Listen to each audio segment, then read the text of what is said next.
Bonjour. Après avoir prôné la déconstruction de notre histoire, Emmanuel Macron est inquiet. Alors que le pays est chamboulé depuis de longs mois par une pandémie dont il semble toujours difficile de se débarrasser, de nombreux débats de société ont mis en avant certaines fractures.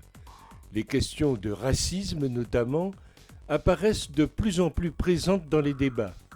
Et le chef de l'État s'alarme dans les colonnes du magazine Elle.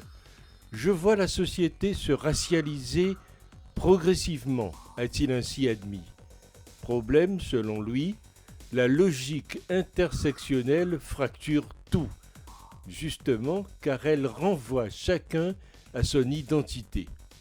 Moi, je suis du côté universaliste, dit-il. Je ne me reconnais pas dans un combat qui renvoie chacun à son identité ou son particularisme, ajoute le chef de l'État en évoquant cette approche qui dénonce le cumul des discriminations lorsqu'on fait partie de plusieurs minorités. Et voilà, le pyromane qui pleure devant l'incendie, le pompier pyromane qui nous refait le coup de la fracture sociale, plus celui du communautarisme. Oui, il est bien dans ce rôle. Ça marche à tous les coups. 40 ans que les Français se font enfiler grâce à cette vieille méthode où les politiciens importent en masse des populations tribales, systématisent la discrimination raciale positive, te mettent 100% des pubs avec un métis ou un noir et viennent te donner des leçons sur la société qui se racialise. Un président de la République n'a pas à s'abaisser à traiter de vagues sujets sociétaux, sauf s'il tient à entretenir les clivages et les tensions. Il était moins, me semble-t-il, moins universaliste lors de la remise du rapport Borloo. Résumons sa pensée.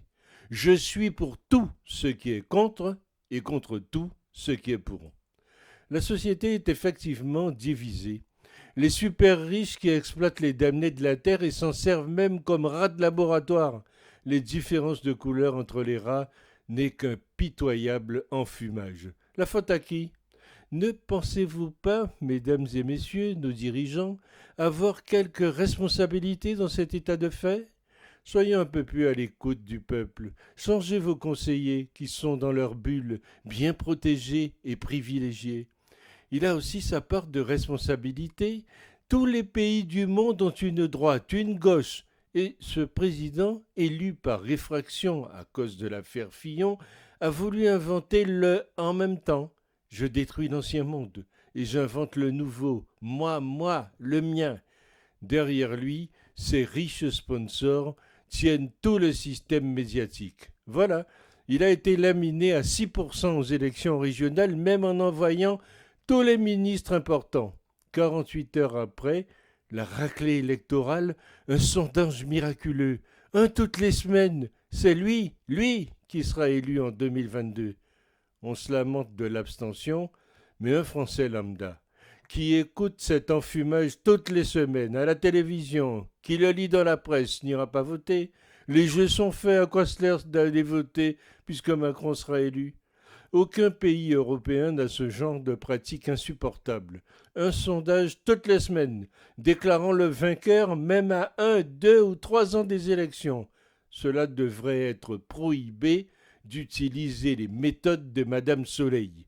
Quand va-t-il siffler la fin de la récréation ? Pour cela, il faudrait être courageux et avoir des opinions claires. Cet homme déborde de contradictions, mais accordons-lui que l'enfer universaliste est pavé de bonnes intentions.